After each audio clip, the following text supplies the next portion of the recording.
sarà Conegliano. Benvenuti al Meteo, ecco le previsioni per domenica 16 agosto.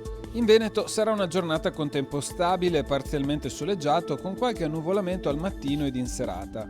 Sui rilievi nubi in progressivo aumento con piogge e rovesci dal pomeriggio. Temperature in generale aumento, minime tra 17 e 23 gradi, massime tra 28 e 34 gradi. In Friuli Venezia Giulia sarà una giornata caratterizzata da tempo stabile e in prevalenza soleggiato, seppur con annuvolamenti nel corso del pomeriggio.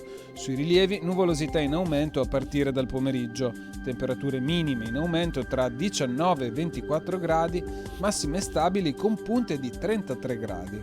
In Trentino Alto Adige sarà una giornata irregolarmente nuvolosa, con deboli piogge alla sera, ma in genere di breve durata, specialmente nelle zone alpine. Temperature minime in aumento con estremi di 17 gradi, massime stabili tra i 30 e i 31 gradi.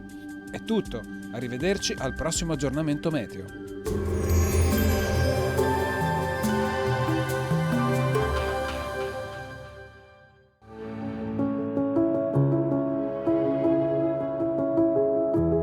Ad accogliervi sarà Conegliano.